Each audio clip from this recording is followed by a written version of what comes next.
New Day, CSA. Thank you, Reverend, for giving me another opportunity to be able to talk to my brethren. Today, my topic is the enemy. All of us are on a journey to self-realization. And every lesson, sermon, or seminar held in this auditorium has been preparing us for this journey, how to be able to negotiate the various obstacles and diversions and distractions which abound on this journey. These distractions or obstacles are oftentimes projected from within ourselves to the external. And the lesson sermons has been teaching us how to be responsible for whatever happened on this journey. We must remember that everything that happens to us, we either cause it or facilitate it. So, if we need to blame anybody, it is ourselves. The enemy is not out there. The enemy is within. And that mighty enemy is no other than our minds. The mind is supposed to be an ally. How has it become an enemy?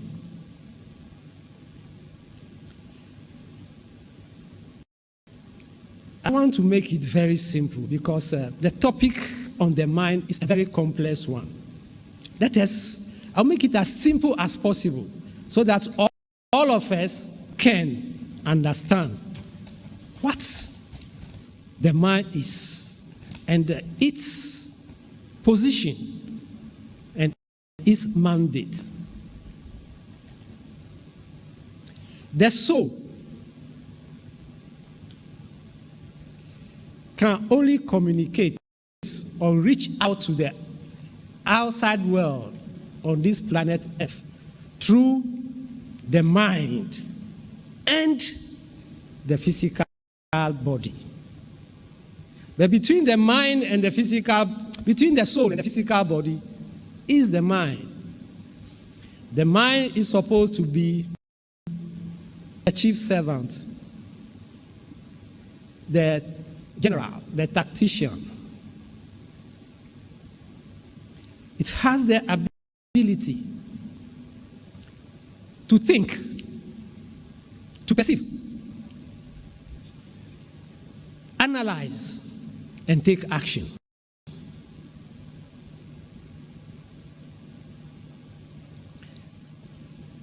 The mind ability to perceive is done through the body, through the 5 senses of the body, namely sense of smell, sense of taste, sense of sight, sense of hearing, and sense of touch. When the mind receives feedback from these senses, it analyzes it.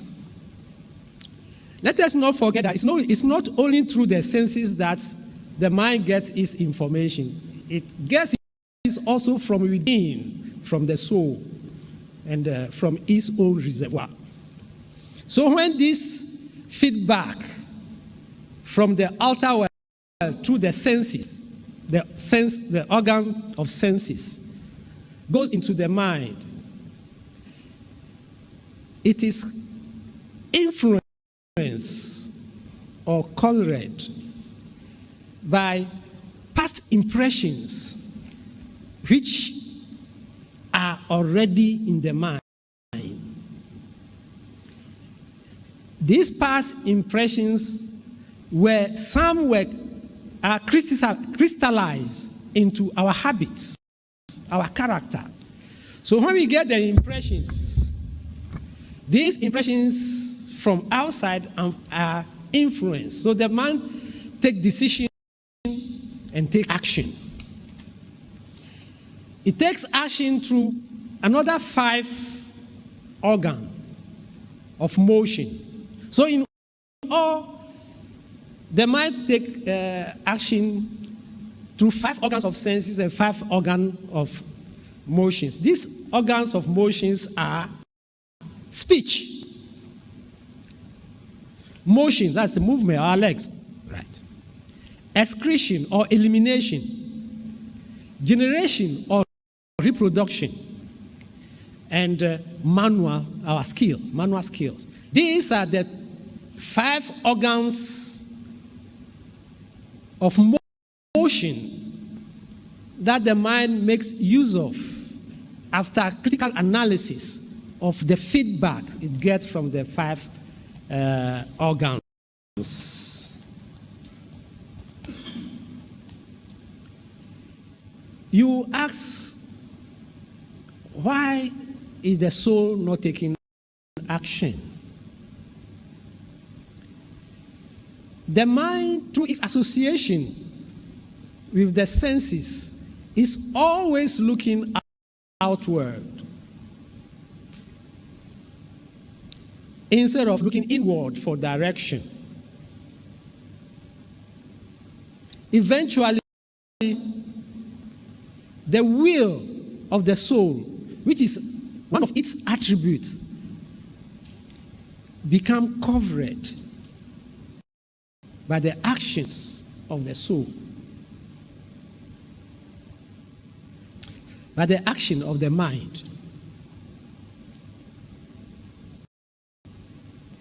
So the question is, how do we convince the mind? How do we turn an enemy into an ally? Because without this ally, the soul remains helpless.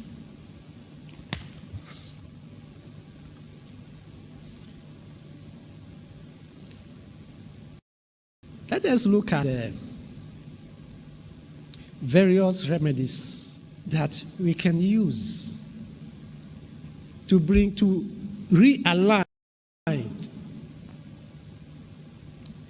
our so-called enemy.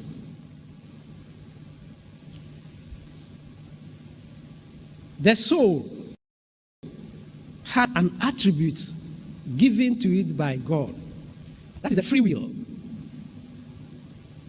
God has given the soul free will to do whatever it wants. If your will is strong, then you can bring back the mind to do whatever you want it to do.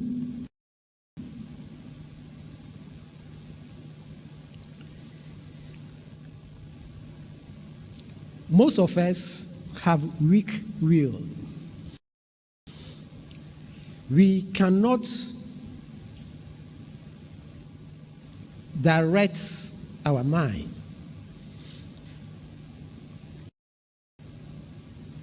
Some of us are addicted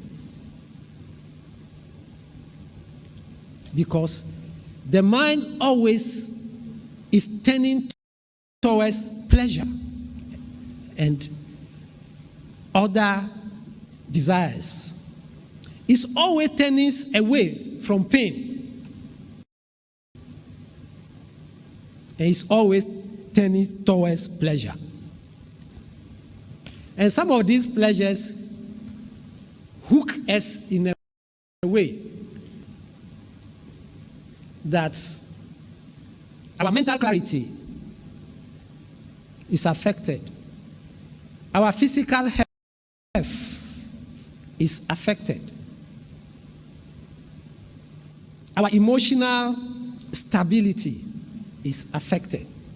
These are distractions. These are the obstacles being put in our path by our chief servant.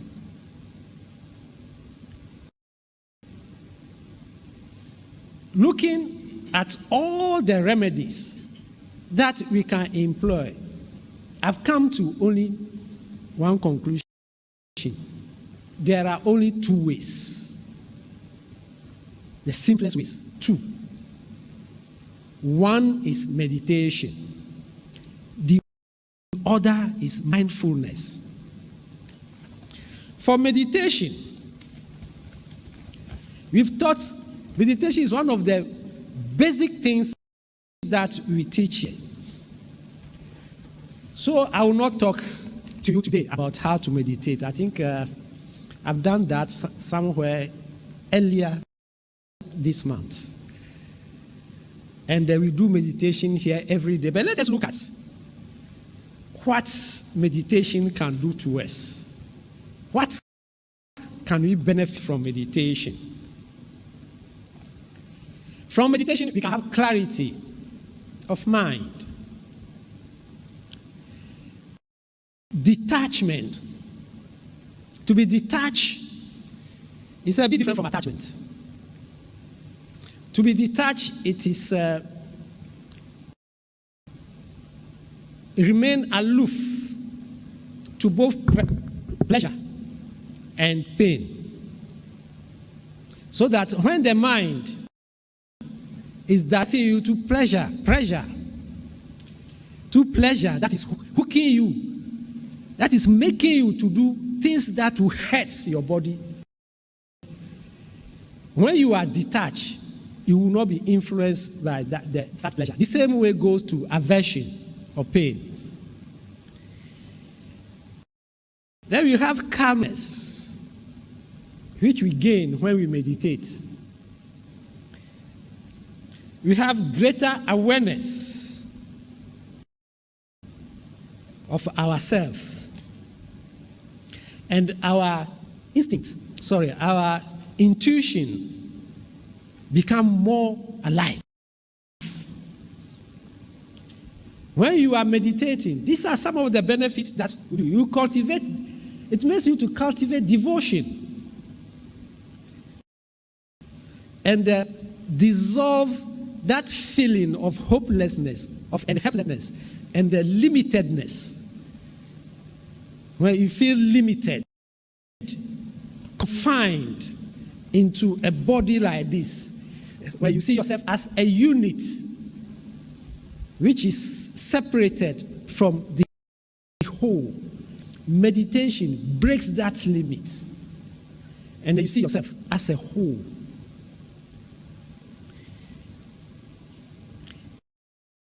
Above all, it strengthens your will. Now, from these things that we benefit from meditation, the place where we have to put it in practice is through mindfulness. What is mindfulness? It means you must be aware of whatever is happening around you, within you. Whatever is happening in your ecosystem, whatever is happening within you. So, mindfulness teaches to be present in the moment. You become aware of your mental distractions, especially negative thoughts, negative talks. When you become aware of it, then you apply your will to change that negative thinking, negative talk, to positive talk. Because the negative talk brings down your mood, which eventually gives you depression, makes you lazy, makes you feel limited and unworthy. Your self-talk, most of the time before you realize, you put yourself into automatic mode. You keep talking things that you don't want to in your life, things that you don't want in your life. You keep saying it in your mind.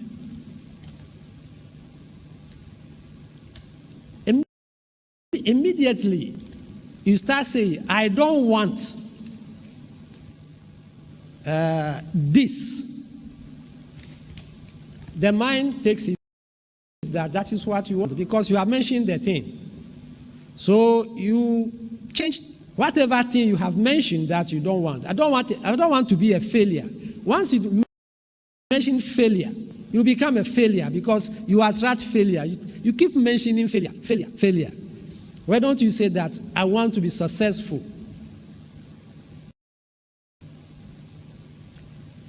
Before you realize, you are thinking of an event that has occurred in the past, a negative event, and it brings your spirit down. When you are practicing mindfulness, you become aware of it. Immediately, you change it to the pleasant things that you are hoping to get.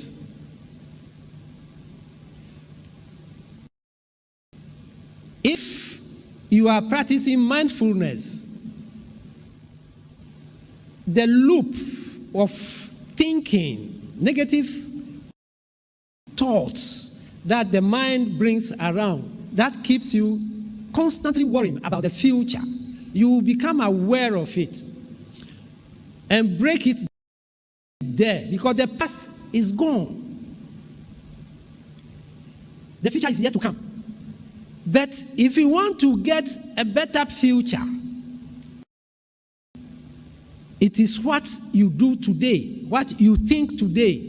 So if you keep thinking of the future which is not yet there, you will never get it because it is not yet there, it will never be there. So immediately you become aware that you are going off track.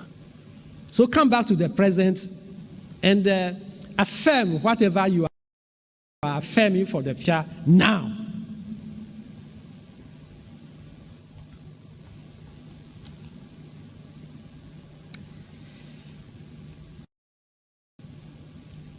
Practicing these two remedies will turn the mind from an enemy to a powerful ally.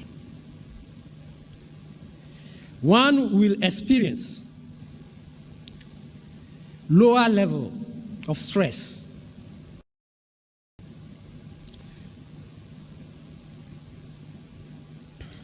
improvements in regulation of your emotions, the ability to focus and concentrate in order to achieve worthwhile projects.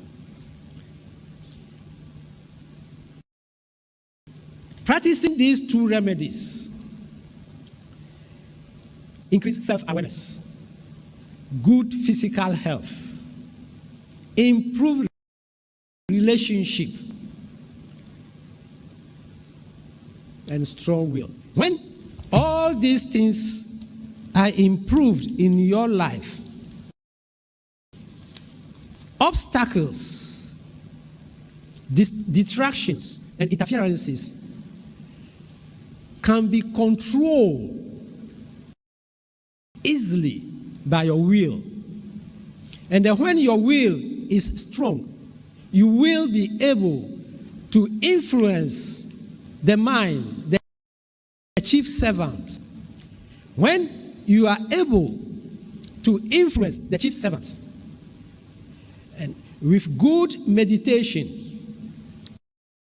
you are able to calm the chief servant to be quiet.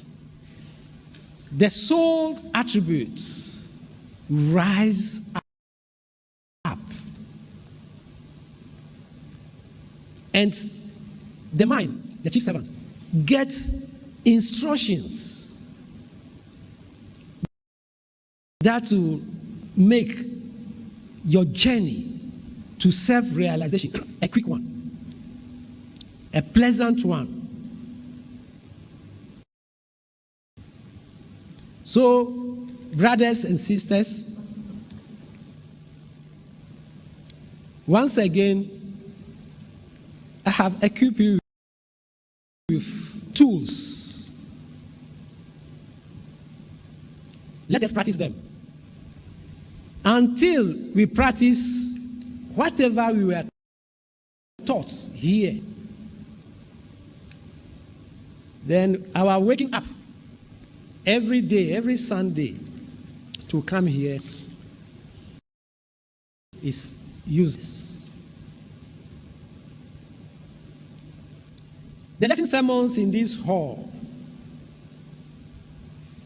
carry the same message, but in different forms, so that if you don't understand it in form A, you can understand it in form B or C.